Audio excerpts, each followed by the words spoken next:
500 taon na ang nakakaraan ay sumiklab ang digmaan sa pagitan ng mga gifted immortals at mga mortal sa mundo na tinatawag na Alnith. Habang nagbabakbakan ng hukbo ng dalawang panig ay hinarap naman ng hero na si Gram ang Demon Lord na si Beltol. Nagpalitan sila ng kanilang atake na tumagal ng ilang oras. Pero sa huli ay nanaig ang lakas at kapangyarihan ni Gram at matagumpay niyang natalo si Beltol. Pagsapit ng taong 2099 ay muling nabuhay si Beltol sa tulong ng isa sa kanyang 6 Dark Pierce na si Machina. Sa muli niyang pagkabuhay ay plano niya na ituloy na nila ang pagsakop muli sa Alnith. Kaya dito na din sinabi ni Machina sa kanya na wala na umano ang Alnith. Halos 80 taon na umano ang nakakaraan ay nagkaroon ng hindi inaasahang pangyayari sa pagitan ng kanilang mundo at ng ibang mundo na tinatawag na Earth. Nagsanib ang dalawang mundo na kilala din sa tawag na Fantasion. Dahil sa advance na teknolohiya ng Earth at sa Magitech naman ng Alnith ay nagkaroon ng panibagong mundo at ito na ngayon ang kanilang tinitirahan. Ilang sandali lang ay muntikan ng mabangga si Machina na siyang hindi nagustuhan ni Beltol. Naisip niya na ipakita sa mga mortal kung sino ang binabangga nila kaya ginamit niya ang Elstana. Kagad na kumilos sa mga awtoridad dahil bawal palang gumamit ng Grand Magic sa loob ng syudad. Kagad silang umalis dito at nang makalayo-layo sila ay dito na ipinaliwanag ni Machina ang mga nangyari matapos masawi si Beltol. Nagkasundo umano ang dalawang panig ng ceasefire pero matapos ang Fantasion ay may kilusan na isinagawa ang mga mortal at ito ay ang Immortal Hunts. Dahil sa mga armas pang-otter sa mga immortal ay halos maubos ang kanilang lahi. Ang ibang miyembro ng 6 Dark Pierce ay hindi pa alam ni Machina kung nasaan ang mga ito pero si Zenel ay nagsakripisyo para lang makatakas si Machina dahil sila lang umano ni Ralshin ang nakakaalam paano i-activate ang Meth-Noel. Nang matanong ni Beltol ang tungkol kay Marquez ay biglang iniba ni Machina ang kanilang usapan. Nagpa siya ito na bumili ng kanilang maiinom at ilang sandali lang pagkaalis nito ay may mga napansin si Beltol na Aether. Katapos ay nakita niya sa taas ang isang babae na may ginawa sa mga screen. Pagkababa nito ay tinanong niya ito pero nagkunwari lang ito na walang alam. Kaya sinabi niya na nakita niya ang Aether bago mag-iba ang palabas sa mga screen na siyang ikinagulat nito. Napatanong tuloy ito kung sino siya kaya sinabi niya kagad na siya ang Demon Lord. Hindi naman ito sineryoso ang kanyang mga sinabi at muli niyang tinanong ang ginawa nito kanina. Dito niya na nalaman ang tungkol sa hakang at sa tingin niya ay isa itong nakakamanghang talento. Sinamantala niya ang pagkakataon na ito na magtanong kung may kilala itong Marquez. Itinuro nito ang gusali ng IHMI dahil ang CEO umano dito ay nagngangalang Marquez. Kagad siyang nagtungo dito at sinalubong siya ng private secretary ni Marquez na si Kin Ohara dahil matagal na umano siyang hinihintay ni Marquez. Habang paakyat sila ay napansin niya ang nakasabit sa damit ni Kin Ohara na ayon dito ay isa umano itong mascot character ng Ishimaru Magic Heavy Industries. Nang makaharap niya na si Marquez ay napansin niya kagad na hindi ito nagbigay pugay sa kanya. Hindi niya na ito masyadong pinansin at sinabi niya na lang dito na magtatayo muli sila ng Immortal Kingdom. Ngunit kagad itong tumanggi at tanging Beltol na lang ang tawag dito sa kanya. Dito na siya nagalit pero bago pa siya makaatake ay inunahan na siya ni Kin Ohara. Nagtamo siya ng maliit na sugat pero para kay Marquez ay pagpapakita lang ito na hamina na umano siya. Sinubukan niya muli na umatake kay Marquez pero hindi siya nagtagumpay dahil sa spellbreaker nito. Hindi siya makapaniwala kung paano ito nagawa ni Marquez kaya dito na ipinaliwanag ni Marquez ang tungkol sa pamilya. Lahat umano na nalagyan nito ay mas mabilis na nakakapagcast ng mahika. Pero dagdag ni Marquez na dinisenyo niya ang pamilya para hindi ito maging compatible sa katawan ni Beltol. Hindi pa din maintindihan ni Beltol kung bakit siya trinidor ni Marquez kaya nilinaw na ni Marquez na nung una pa lang ay ayaw niya na talaga kay Beltol. Matapos sabihin ni Marquez ang mga gusto niyang sabihin ay puwersahan niya nang pinalabas si Beltol gamit ang kanyang blood sword. Bagamat nakaligtas si Beltol ay sobrang bagal naman ng kanyang regeneration. Habang hinahanap siya ni Machina ay napaaway siya sa grupo ng kalalakihan at wala siyang magawa dahil sobrang nanghihina siya. Kagad siyang tinulungan ni Machina at habang patungo sila sa tinitirahan nito ay dito na ito humingi ng tawad dahil hindi umano nito sinabi ang pagtatraidor ni Marquez. Naintindihan naman niya kagad si Machina at pagkadating nila sa tinitirahan nito ay nalaman niya na tumitira lang ito sa isang maliit na apartment. Gayunpaman ay hindi siya nagreklamo at sa halip ay pinuri niya pa ito sa naging katapatan nito sa kanya. Nang matulog sila ay muling napanaginipan ni Machina ang araw nung inihulog siya sa bulkan ng mga mortal. Buti na lang ay dumating si Beltol at matagumpay siyang nailigtas nito. Dahil sa laki ng utang na loob niya kay Beltol ay buong puso siyang nagsilbi dito. Nang magising siya ay kaagad siyang nagluto ng kanilang almusal. Habang hinihintay niya na maluto ang kanilang almusal ay inalam niya sa kanyang pamilya na si Elecley ang kasalukuyang petsa at temperatura ng syudad. Nang maluto na ang kanyang niluluto ay ginising niya na si Beltol para pakainin. Nagustuhan naman ni Beltol ang kanyang inihain at katapos nilang kumain ay natanong ni Beltol si Makina kung may alam ito sa kinaroroonan ng iba pang immortal. Alam ni Makina na maraming nakaligtas sa immortal hunts pero kailan lang ay napansin niya ang biglaang pagkawala ng iba sa mga ito katulad ng kanyang mga close aides na sina Ornered at Pomlock. Nang pinuntahan niya ang tinitirahan ng mga ito ay bakas dito ang nangyaring labanan. Pero may nakita siyang maliit na papel dito na may nakasulat na Immortal Furnace. Nang iinumin na sana ni Beltol ang tsaa ay naramdaman niya na hindi pa pala tuluyang gumagaling ang natamo niyang pinsala kahapon. Alam nila na dahil ito sa Hamina ang mga naniniwala kay Beltol sa kasalukuyang panahon na siyang pinagkukuhanan niya ng kapangyarihan. Plano ni Beltol ngayon ay maglibot-libot muna sa syudad kaya naisip ni Makina na yayain siyang mag-shopping. Bumili sila ng damit niya para umano may maisuot siyang normal na damit. Habang nagmemeryenda sila ay natanong niya kay Makina ang tungkol sa pamilya. Ayon naman kay Makina ay napakalaki ng tulong nito dahil bukod sa mabilis na pagcast sa mahika ay may iba pa itong silbi katulad ng pangunguhan ng impormasyon, pamimili at pakikipag-usap sa mga nasa malayo nang hindi na kailangan ng kahit anong device. Pero kahit marami itong silbi ay hindi ibig sabihin na mapapadali na ang buhay ng mayroon nito. Habang pauwi na sila ay napagpasyahan ni Beltol na magtrabaho din ng normal kagaya ng ginagawa ni Makina. Ayaw sanang pumayag ni Makina pero ayaw din niyang maging pabigat. Kinabukasan ng umaga ng paalis na siya para maghanap ng trabaho ay binigyan siya ni Makina ng device na pwede niyang gamitin pambili ng pagkain at mayroon din itong tracker kaya malalaman nito kung nasaan siya. Ang problema ay hindi niya alam kung saan siya maghahanap ng mapapasukang trabaho kaya sumigaw siya sa gitna ng maraming tao na naghahanap siya ng trabaho sa pagbabaka sakali na baka may makatulong sa kanya. Nilapitan siya ng isang lalaki at ito ang tumulong sa kanya kung saan siya dapat magtungo para makahanap ng trabaho. Bago siya umalis ay binalaan siya na iwasan ng mga kumpanya na hawak ng IHMI lalo na sa mga may kinalaman sa constructions. Pagkadating niya sa commercial guild ay sumabak siya kagad sa interview. Pero dahil lahat ng kanyang mga sagot ay may kinalaman sa kanyang pamumuno bilang Demon Lord ay bigo siya na makapasa. Pagka-uwi niya ay tinanong niya si Makina kung may kakilala ba ito na makakapagbigay sa kanya ng payo sa paghahanap ng trabaho. Naalala ni Makina ang kaibigan niya at kaagad niya itong tinawagan para makipagkita sa malapit na cafe. Hindi akalain ni Beltol na ang tinutukoy palang kaibigan ni Makina ay ang babaeng hacker na nakilala niya nung isang araw. Nagpakilala itong si Takahashi at dito na nito nalaman na totoo pala ang sinasabi ni Beltol na isa siyang Demon Lord. Hindi na nagpaligoy-ligoy pa si Beltol at kaagad na sinabi kay Takahashi ang kanilang sadya. Gusto niya sana ng trabaho na makikilala siya sa iba't ibang panig ng mundo. Dahil may hitsura at may maganda siyang boses ay iminungkahi ni Takahashi sa kanya ang live streaming. Ayaw sana ni Makina dito dahil hindi ito reliable at stable na trabaho pero sa huli ay wala na din siyang nagawa. Tinulungan si Beltol ni Takahashi na mag-setup at naging madali naman kay Beltol na matutunan ng mga dapat gawin matapos niya lang maanalisa ang computer. Sinubukan niyang laruin ang Bloody Spirit kung saan maraming gamer ang nahihirapan dito. Ngunit kahit din pala siya ay mahihirapan ng sobra dito. Pero hindi siya pananghinaan ng loob at ito pa din ang nilaro niya sa kanyang live stream. Sa paglipas ng araw ay unti-unting dumami ang kanyang subscribers at malaki din ang naitulong ng koneksyon ni Takahashi para i-promote ang kanyang channel. Dahil sa kakaiba niyang pananalita ay marami ang naiinis sa kanya pero marami din ang natutuwang panoorin siya. Dahil dito ay mas dumami lang ang sumusubaybay sa kanya hanggang sa umabot na ng 1,000,000 ang kanyang subscribers. Katapos niyang mag-stream ay lumabas muna siya para kumuha ng package. Habang naglalakad siya ay hindi niya akalain na makikita niya si Graham. Niyaya niya ito na kumain ng udon at dito niya na sinamantala ang pagkakataon na tanungin ito kung bakit parang naging immortal na din ito. Nilinaw ni Graham na hindi siya naging immortal at biniyayaan lang siya ni Goddess Meldia ng Eternal Youth matapos niyang matagumpay na mailigpit si Beltol. Ang problema ay nagkaroon ng digmaan sa pagitan ng mga tao at ipinadala siya sa labanan dahilan para mailigpit din niya ang ibang mga mortal na iniligtas niya mula kay Beltol. Ipinatapon siya ng pinagsilbihan niyang bansa kaya naging palaboy na lang siya. Tinanong niya si Beltol kung bakit nito gustong pamunuan ang mundo at kaagad namang sumagot si Beltol na ninanais niya ang kapayapaan. Nasaksihan niya ang pagiging mahina ng mga immortal at mga mortal dahil sa maraming dahilan at gusto niya na manguna sa pagresolba ng problema na ito. Hindi naman sumang-ayon si Graham sa kanyang mga pananaw kaya sa huli ay hindi pa din sila nagkasundo at dito na umalis si Graham. Nang pauwi na siya ay nakita niya si Takahashi na para may kasagutan na lalaki. Hindi sila nagkasundo sa presyo sa ipapagawa sana ni Takahashi sa lalaki. Kaya sinabihan ito ni Takahashi na makitid ang utak dahilan para mainis ito. Buti na lang ay napigilan ito ni Beltol bago pa nito saktan si Takahashi.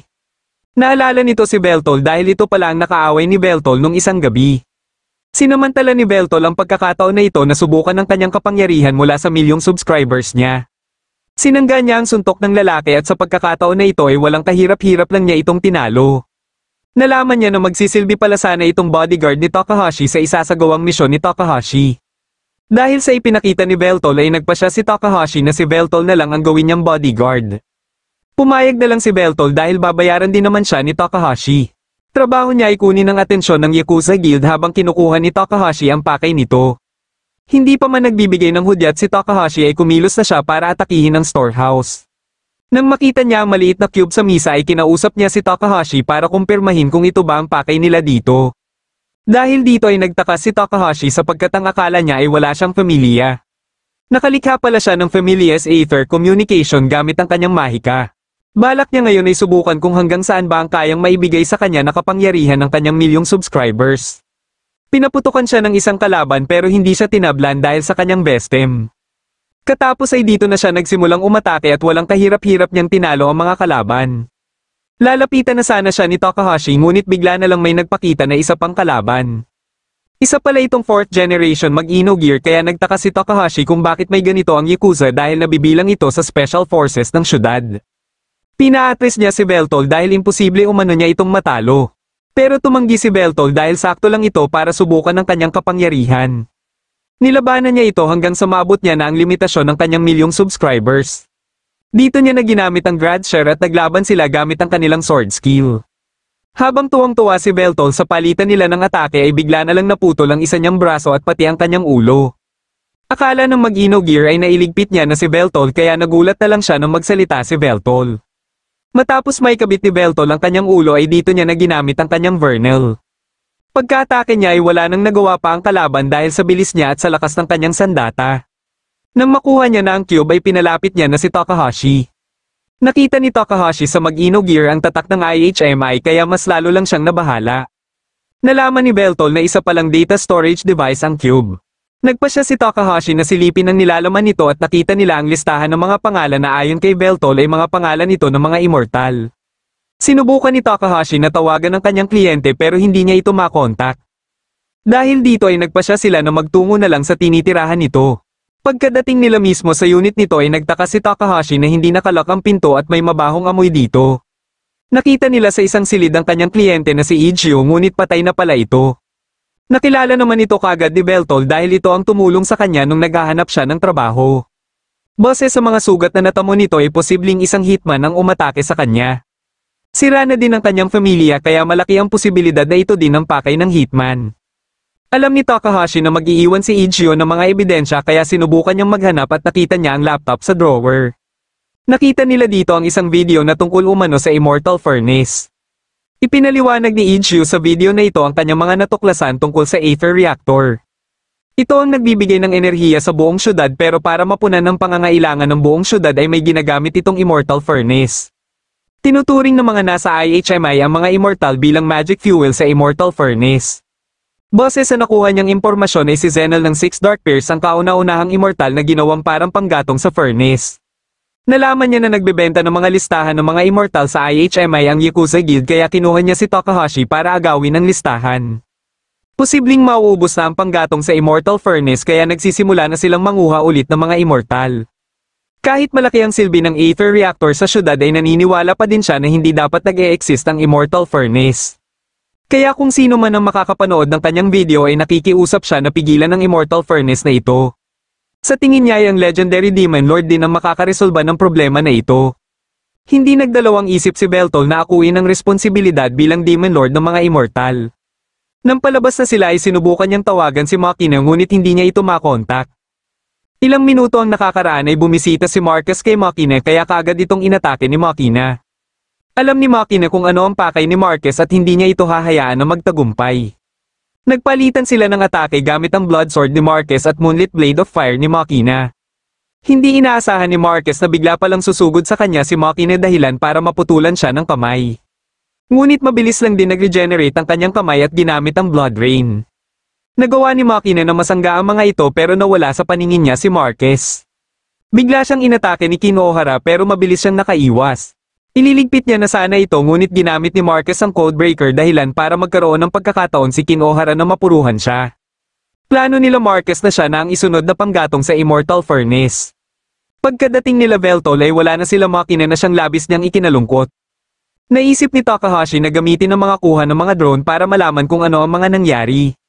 Dahil dito ay nalaman nila na sila Marquez ang umatake kay Makina. Nagpasya si Veltol na iligtas si Makina pero pinigilan siya ni Takahashi dahil hindi niya umano kakayaning mag-isa. Kailangan niya ng makakasama na magaling din sa pakikipaglaban at may naisip naman siya kagad kung sino ang pwede niyang isama. Pinuntahan niya si Graham at nakiusap siya dito na tulungan siya na iligtas si Makina. Matapos marinig ni Graham ang kanyang paliwanag ay naintindihan nito kagad ang sitwasyon. Hindi pumayag si Graham sa kanyang pakiusap dahil kahit hindi ito sang-ayon sa ginagawang pagsasakripisyo sa mga mortal man o immortal ay hindi pa din nila may kakaila na ang Aether Reactor ang nagsisilbing puso ng syudad. Tinanong siya ni Graham kung isasakripisyo ba niya ang mga naninirahan sa syudad kapalit lang ng isang immortal. Nilinaw niya kay Graham na wala siyang isasakripisyo dahil matapos niyang iligtas si Makina ay re-resolbahin niya ang problema ng syudad sapagkat siya ang Demon Lord. Sa ngayon ay hindi pa niya nagagamit ang buong kapangyarihan niya kaya humihingi siya ng tulog sa dati niyang naging kalaban at isang hero. Dahil hero pa din ang tawag niya kay Graham ay papanindigan umano nito ang pagiging hero kaya napapayag niya ito na tumulong sa kanya. Kagad silang nagtungo sa itinurong lugar ni Takahashi dahil base sa data na kalap umano ni Ichio ay posibleng dito ang daan patungo din sa pinagdalhan kay Makina. Nang malapit na sila sa Aether Lines ay nawala na ang kontak nila kay Takahashi. Pagkadating nila sa baba ay hinihintay na pala sila dito ni Kinohara. Dinala naman na ni Marquez si Makina sa baba mismo ng Aether Reactor dahil balak niya na ihulog kagad ito sa Immortal Furnace. Matapos malaman ni Makina ang tungkol sa Immortal Furnace ay naisip niya na baka dito din dinala sila Ornered at Pomlock na kinumpirma naman kaagad ni Marquez. Sa sobrang galit ay inatake niya si Marquez pero hindi ito umubra. Dahil isa siya sa 6 Dark Pairs ay alam ni Marquez na magtatagal siya sa Immortal Furnace at mabibigyan sila ng oras na makahanap ng pamalit na immortal. Nakilala kaagad ni Kinohara si Graham dahil sa record sa kanilang database. Nagpasya naman si Graham na siya na lang ang makikipaglaban kay Kinohara para makadiretso na si Veltol sa kinaroroonan ni Makina. Pagkaumpisa ng kanilang laban ay sinamantala ito ni Veltol na makadiretso. Hindi na siya nagawa pang mapigilan ni Kinohara dahil mabilis itong pinigilan ni Graham. Dahil dito ay ginamit na ni Kinohara ang kanyang mag-Ino gear para tapusin kaagad si Graham at makasunod siya kay Veltol. Gamit niya ang 5th generation ng mag-Ino gear na siyang pinakabagong likha ng kanilang kumpanya. Dahil mas magaan ito at kumpara sa 4th generation ay mas mabilis siyang nakakakilos. Walang tigil niyang inatake si Graham habang si Graham naman ay panay sanggalang muna ang ginagawa. Hindi makakita ng pagkakataon si Graham na makaatake dahil sa sobrang bilis ni Kinohara. Gayunpaman ay hindi ito naging problema masyado para kay Graham. Nang madiskubre niya ang mahika ni Kinohara na lightning draw ay dito na siya nagsimulang umatake. Sunod-sunod din ang ginawa niyang atake dahilan para si Kinohara naman ang mahirapan. Muling umatake si Kinohara pero sa pagkakataon na ito ay mabilis na siyang nako-counter ni Graham. Hindi niya matanggap na matatalo lang siya ng espada na kalawangin kaya dito na pinakita ni Graham ang totoong anyo ng kanyang espada. Ibinuhos ni Kinohara ang lahat sa sumunod niyang atake pero nagawa siyang maunahan ni Graham. Sa sobrang lakas ng atake ni Graham ay wala na siyang nagawa kundi sumuko na lang. Hindi siya makapaniwala na natalo siya kay Graham kaya sinabi ni Graham na dahil na din siguro mas lamang siya sa karanasan. Nagtaka si Kinohara kung bakit hindi pa siya sumusunod kay Veltol dahil siguradong hindi matatalo ni Veltol na mag-isa ang kanyang master. Natawa na lang si Graham kung paano maliitin ni Kinohara si Veltol dahil hindi nito alam kung gaano kalakas si Veltol. Isa pa ay may trump card na tinatago si Veltol na siyang tatalo kay Marquez at sigurado siya na hindi ito alam ni Marquez. Ilang sandali lang ay bigla na lang may umatake sa kanila ng mga mag-Ino gear din. Base sa atake ng mga ito ay posibleng target din nila si Kinohara kaya nagpasya si Graham na magsilbing hero muli at protektahan si Kinohara. Hindi naman na nagsayang pa ng oras si Marquez at inihulog niya na si Makina. Pero buti na lang ay saktong dumating dito si Veltol at matagumpay niyang nailigtas si Makina. Matapos niyang maibaba si Makina ay muli niyang tinanong si Marquez kung may balak pa itong sumali muli sa kanyang hukbo. Ngunit katulad ng nakaraang sagot ni Marquez ay tumanggi lang ulit ito kaya dito na naghanda si Veltol para labanan ito. Naunang umatake si Marquez gamit ang kanyang mga blood sword at katapos ay sinundan niya ito ng blood bomb. Pero hindi ito umubra kay Veltol kaya naglaban sila gamit ang kanilang mga espada. Dahil walang familia si Veltol ay naipapakita ni Marquez kung gaano kalaki ang agwat ng kapangyarihan nila ngayon. Sinubukan ni Veltol na punteryahin ng familia ni Marquez pero hindi siya nagtagumpay.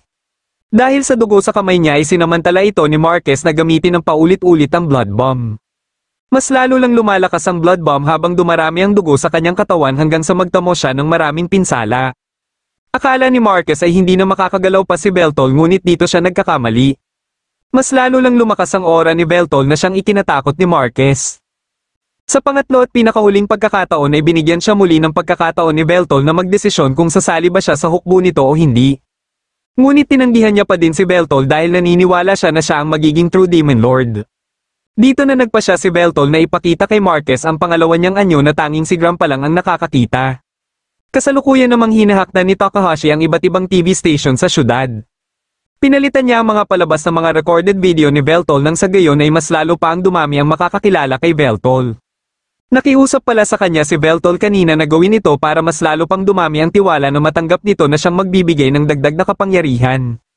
Matapos mag-transform ni Beltol ay natulala na lang si Marcus sa nakakatakot niyang anyo. Sinubukan ni Marcus na umatake gamit ang Blood Sword ngunit nakakancel na ito ni Beltol. Kung sa una ay dalawang hakbang na mas mabagal si Beltol sa paggamit ng mahika sa kadahilan ng wala siyang pamilya ay iba na ang sitwasyon ngayon. Ito ay dahil si Marcus naman ang mas mabagal na ngayon ng isang beses na hakbang kaya naisip kaagad ni Marcus na isang proclamation-less magic na ang kayang gawin ni Beltol. Hindi makapaniwala si Marcus dito at dahil naiingayan na si Beltol sa kanyang mga pinagsasabi ay paulit-ulit tuloy siyang inatake. Matapos niyang tanggapin ang lahat na atake ay mga laughing man naman ang gumulo sa kanyang utak. Tanging siya lang ang nakakakita ng mga ito dahil sa ginawa ni Beltol sa kanyang pamilya. Dito na siya nagmakaawa kay Beltol na patigilin na ang mga ito at sasali na umano ulit siya sa hukbo. Ngunit hindi na siya tinanggap ni Beltol at plano ngayon ni Beltol ay gawin siyang panggatong sa Immortal Furnace. Sinubukan pa niyang gumamit ng blood explosion pero hindi din ito umubra kay Beltol. Dito na siya inihulog dahilan para makargahan ulit ng panibagong enerhiya ang Aether Reactor. Habang sa kinaroroonan naman ni Gram ay matagumpay din niyang inubos ang mga mag-Ino Gear na umatake sa kanila. Dahil sa pagkawala ni Marcus ay nag-anunsyo ng panibagong direktor ang IHMI. Nagpa siya naman si Gram na isama na lang si Kin Ohara sa kanyang paglalakbay. Nagkaroon ng bagong tirahan sila Beltol at Makina at dito ipinagpatuloy ni Beltol ang kanyang streaming. Isang gabi katapos ng kanyang streaming ay nagkausap sila ni Makina tungkol sa 3 pang nawawalang miyembro ng 6 Dark Peers. Malaki ang posibilidad na buhay pa ang mga ito dahil tanging si Zenel lang ang nabanggit ni Marcus na inihulog dito sa Immortal Furnace. Para mapabilis ang kanilang paghahanap ay kakailanganin nila ang Dark Peers records. Napalaki ng maitutulong ng libro na ito sa kanila dahil automatic na nire-record dito ang ginagawa at kinaroroonan ng mga 6 Dark Peers. Ang problema ay nawala ito matapos silang matalo sa digmaan pero buti na lang din ay hindi ito nagamit ni Marcus para hanapin ang ibang 6 Dark Peers. Ilang sandali lang ay dumating si Takahashi na halos araw-araw nang bumibisita sa kanila. Dito lang din nalaman ni Beltol na isa pa palang high school student si Takahashi. Sinabi nila dito ang plano nila na hanapin ang Dark Peers records. Dahil magaling si Takahashi sa paghahanap at pangungulekta ng kahit anong impormasyon ay nagboluntaryo siya na tumulong kina Beltol. Makalipas lang din ng ilang minuto ay may nahanap na siyang lokasyon sa posibleng kinaroroonan ng Dark Peers records. Ito ay sa Akihabara School of Magic Luzel na matatagpuan sa syudad ng Akihabara. Itinayo ito katapos ng digmaan at mayroon umanong nakatagong treasure sa ilalim dito na magli-500 taon nang hindi nabubuksan. Para makapasok sila sa eskwelahan na ito ay magpapasa si Takahashi ng official exchange program application mula sa kanilang eskwelahan. Dahil okay na ang lahat ay bumiyahe na sila patungo sa Akihabara City. Pagkadating nila dito ay namangha si Beltol dahil may pagkahawig ang syudad sa Alnith. Kinabukasan mismo ng umaga ay pumasok na sila sa eskwelahan at nakausap nila dito ang chairwoman ng eskwelahan na si Trat Gotel. Isa ito sa miyembro ng 3 Great Houses at dahil hawak nito ang Magic Town ay sigurado si Takahashi na hindi ito basta-basta. Nababahala siya na baka mapansin nito ang ginawa niyang pamemeke ng kanilang dokumento. Buti na lang ay nakalusot din sila sa wakas pero tinanong sila kung ano ang kanilang layunin. Hindi naman nagdalawang isip si Beltol na sabihin na ang treasury na nasa ilalim ng eskwelahan ang kanilang sadya. Dito na din nila nalaman na may 3 palang regalia na kakailanganin para matanggal ang selyo sa treasury na pinangangalagaan ng 3 Great Houses. Ito ay ang blade ng Gotel clan, crown ng Seabird clan at orb ng Reynard clan. Kung makuha nila umano ang 2 pang regalia ay papayag si Trat na buksan nila ang treasury dahil matagal na ding pangarap ng Gotel clan na pagsamasamahin ang 3 regalia. Ngunit ang problema ngayon ay matagal nang nawawala ang orb ng Reynard clan. Matapos nilang makausap si Trat ay dinala na sila ng kanilang head teacher na si Instructor Mag sa magiging silid nila. Hindi naman komportable si Takahashi na wala siyang suot na pamilya. Bawal pala sa loob ng eskwelahan ang pagsusuot ng pamilya dahil layunin ng eskwelahan na matutunan ng mga estudyante kung paano gumagana ang mahika. Pagkadating nila sa kanilang silid ay isa-isa silang nagpakilala sa harap.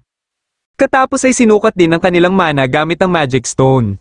Binalaan ni Beltol si Instructor Mag na masisira niya lang ito pero hindi ito naniwala kaya pinakita niya na lang na totoo ang kanyang mga sinabi. Kasalukuyan din palang nandito sa Akihabara sila Gram at alam niyang andito din si Goddess Meldia. Habang kumakain sa kantin sila Beltol ay napansin nila na inaagrabyado ng kaklase nila na si Albert ang isa din nilang kaklase na si Hizuki Reynard. Minamaliit ng karamihang estudyante si Hizuki kahit miyembro siya ng 3 Great Houses sa kadahilan ng wala siyang talento pagdating sa mahika. Pero nang dinamay na ni Albert ang kanyang mga magulang ay hindi na siya nakapagpigil. Dito na din nakialam sa kanila si Beltol dahil naabala umano nila ang pagkain nito ng udon. Nagkaroon sila ng sagutan hanggang sa malaman ni Beltol na Haygrams ang apelyido ni Albert kaya naalala niya si Gunfall Haygrams. Hindi niya akalain na nakaligtas pala ang duwag na katulad kay Gunfall na nanginginig pa nung magkaharap sila. Nararamdaman niya na mas malakas pa si Hizuki kaysa kay Albert na siyang hindi matanggap ni Albert. Dahil dito ay hinamon na nito sa isang duelo si Beltol na hindi naman tinanggihan ni Beltol. Habang naghahanda sila ay nagpasya naman sila Makina at Takahashi na kausapin si Hizuki. Dito na nila nalaman na kaya pala parang maraming estudyante ang may ayaw kay Hizuki ay dahil hindi ito nakakapagkas ng mahika. Ilang sandali lang ay lumabas na sila Beltol at Albert at si Instructor Mag ang naatasan para magsilbing referee. Bago sila magsimula ay sinabihan ni Beltol si Hizuki na panoorin siya kung paano niya tatalunin si Albert. Kampante naman si Albert na hindi siya matatalo dahil kung pagbabasehan ng mana ay siya na ang pinakamalakas sa buong eskwelahan. Ngunit hindi sumang-ayon sa kanya si Beltol dahil sa mana pool pa lang ay sigurado siya na maraming taglay na mana si Hizuki sa kanya. Kahit sinasabi ni Hizuki na hindi siya nakakapagkas ng mahika ay hindi pinagdudahan ni Makina ang mga sinabi ni Beltol at posibleng nagkamali lang sa pag-evaluate ang eskwelahan. Sinabihan ni Beltol si Albert na kaya niyang manalo nang hindi umaalis sa kinatatayuan niya. Nagkasundo sila na kung manalo si Albert ay gagawin niya ang lahat na sasabihin nito pero kung siya naman ang manalo ay hindi nagagambalain pa ni Albert si Hizuki kailanman. Hindi ito naging problema kay Albert dahil sigurado naman siya na siya ang mananalo. Sinimulan niya ang pag-atake pero sinabihan siya ni Beltol na gamitin na ang pinakamalakas niyang atake. Sinunod naman ito ni Albert dahilan para mabahala si Hizuki kay Beltol. Pagka-atake ni Albert ay nagulat na lang siya na walang kahirap-hirap lang itong pinigilan ni Beltol gamit ang isang kamay. Dahil hindi na din masama ang ginawang atake ni Albert ay nagpasya si Beltol na patikimin din ito ng isa sa matindi niyang atake. Sa sobrang lakas nito ay hindi na nagawa pang makatayo ni Albert dahilan para tanghaling panalo si Beltol. Pagkalabas nila ay kinausap ni Beltol si Hizuki pero sinabihan lang siya ni Hizuki na lumayo bago pa may mangyaring masama sa kanya. Habang naglalakad na sila pauwi ay dito lang napagtanto nila Takahashi na estratehiya pala ni Beltol ang duelo para mapalapit kay Hizuki at magkaroon sila ng ideya sa kinaroroonan ng orb. Minabuti nila na dumaan muna sa kabilang bahagi ng Magic Town at ito ay ang tinatawag namang Electric Town. Dinala sila ni Takahashi sa isang maid cafe dahil malaki ang posibilidad na makalikom sila ng mahalagang impormasyon dito. Si Takahashi na din ang pumili ng maid na magsisilbi sa kanila at nagulat sila na si Hizuki pala ito. Kahit ayaw ni Hizuki na pagsilbihan sila ay wala na itong nagawa pa. Gusto nila na gayahin ni Hizuki ang ginagawa ng maid sa kabilang mesa at kahit nahihiya si Hizuki ay napilitan siya na gawin ito. Matapos nilang kumain at nang wala ng ibang customer ay dito na sinabi ni Beltol ang kanilang sadya kay Hizuki. Dahil hindi pa masyadong maintindihan ni Takahashi ang regalia ay tinanong niya dito si Hizuki. Muling narinig ni Hizuki ang boses na humihingi ng tawad na parang nanggagaling ito sa kanang mata niya. Sinagot niya si Takahashi at ikwinento ang pinagmulan ng regalia. Bigay pala ito ni Goddess Meldia kay Gram at nang mapatalsik siya ng kanilang hari ay ipinagkatiwala niya muna ang mga regalia sa naging second king ng Luzel at ninuno ng 3 Great Houses. Alam ni Hizuki na mahihirapan sila Beltol na kumpletuhin ang 3 regalia dahil nawawala ang orb. Naiintindihan ni Beltol si Hizuki at ang pakiusap lang niya ngayon ay tulungan sila nito na makausap ang head ng Seabird na si Cornea. Pero dahil nagugutom na si Hizuki ay minabuti nila na pakainin muna ito sa ibang kainan. Pinagtitinginan sila ng ibang customer dito dahil sa suot nilang uniforme na siyang patunay na taga Magic Town sila. Dito na din sinabi ni Hizuki na isa lang ang madadala niya kay Cornea at nagpasya si Beltol na siya ang sasama. Ilang sandali lang ay nilapitan na sila ng mga pulis para paalisin sila sa lugar.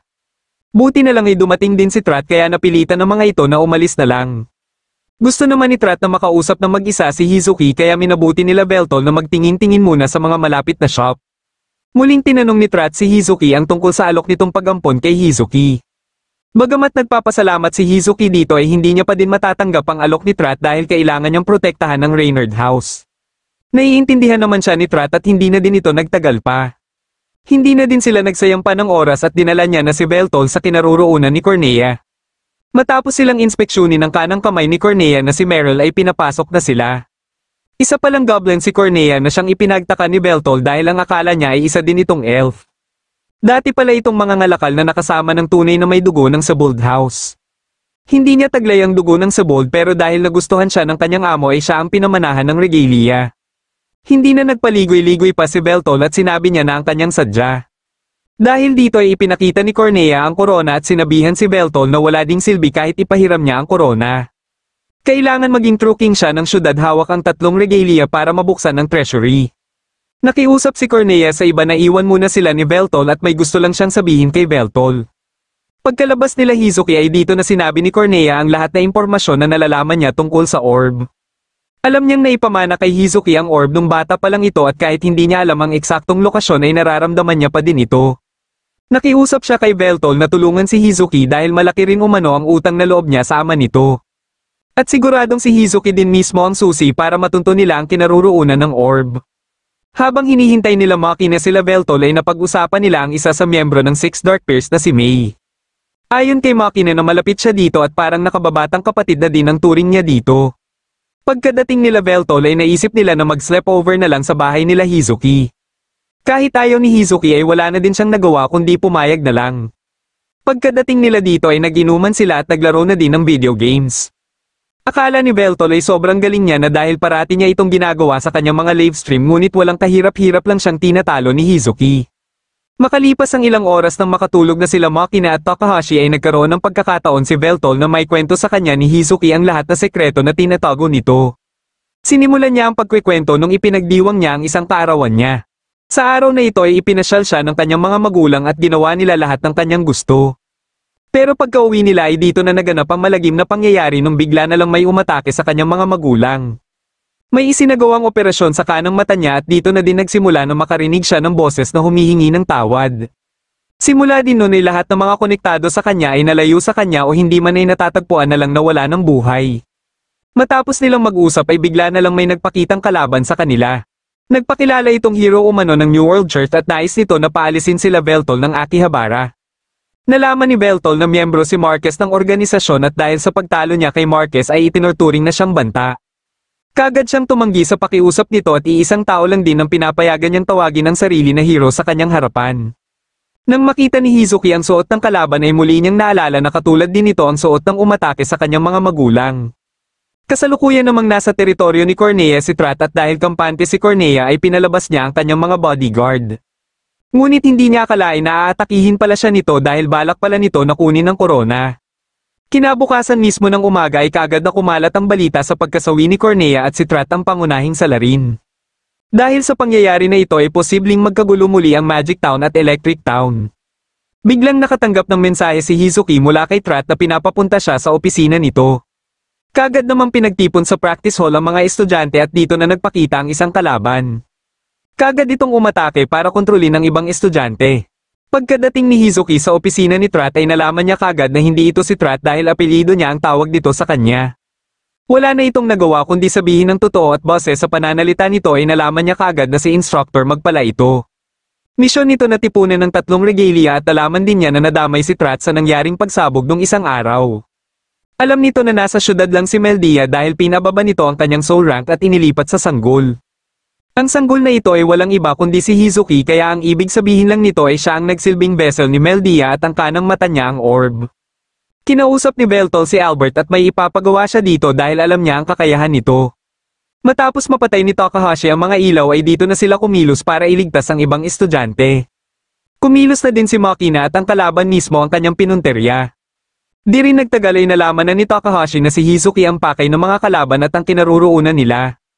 Ipinaubaya ni Beltol kay Albert ang practice hall at kaagad siyang nagtungo sa kinaroroonan nila Hizuki. Ngunit huli na ang lahat pagkadating niya dito dahil napalabas na ni instructor Meldia.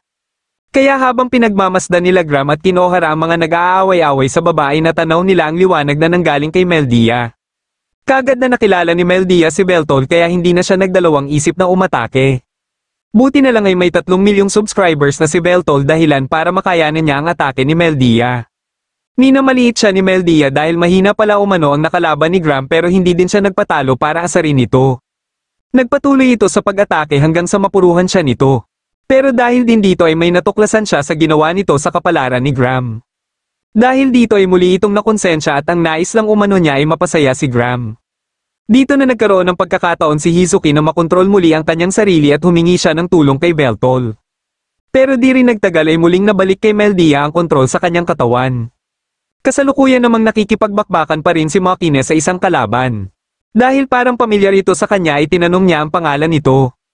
Nagpakilala ito sa codename Angie at tinanong din siya sa kanyang pangalan. Katapos niyang magpakilala ay ipinagpatuloy na nila ang kanilang labanan. Nagpalitan sila ng malalakas nilang atake hanggang sa magkaroon ng pagkakataon si Angie na mapuruhan si Makine gamit ang kanyang sandata. Ang problema ay natalsikan ng dugo si Angie sa mukha kaya ginamit ni Makine ang blood bomb. Pero muli lang itong bumangon at dito na nalaman ni Makine na isa din itong immortal dahil ito pala ay ang isa sa 6 Dark Pairs na si Mei. Ngunit hindi siya nakikilala nito at nang aatake na sana ito ay bigla itong pinatulog ni Instructor Mag. Gamit ang teleportation ay umalis na sila bago pa umano sila madamay sa pagkawasak ng syudad. Patuloy lang sa pagpapalitan ng atake sila Beltol at Meldia at kahit anong malalakas na atake ang bitawan ni Beltol ay hindi ito umuubra kay Meldia. Nalaman ni Beltol ang gustong gawin ngayon ni Meldia at ito ay hanapin si Graham dahil gusto niyang malaman ang nararamdaman nito at humingi na din ng tawad. Sinamantala ni Beltol ang pagkakataon na ito na sabihin na siguradong hindi nagugustuhan ni Graham ang ginawa niyang pag-agaw sa katawan ng isang inosenteng babae. Dahil dito ay muling nanghina si Meldia dahilan para makausap muli ni Beltol si Hizuki. Nang makabalik si Meldia ay kaagad siyang sumugod at dito na pinalabas ni Beltol ang Vernal Dial. Ngunit bago pa niya ito magamit ay bigla namang na-activate ang inihanda ni Instructor Mag. Muling umatake si Meldia kay Beltol at dahil sa lakas nito ay tumilapon si Beltol patungo sa kinaroroonan ni Graham. Sinamantala ni Beltol ang pagkakataon na ito na humingi ng tulong kay Graham nang sa gayon ay magkaroon siya ng pagkakataon na magamit ang Vernal Dial. Buti na lang ay pumayag si Graham at inumpisahan nila kagad ang kanilang plano.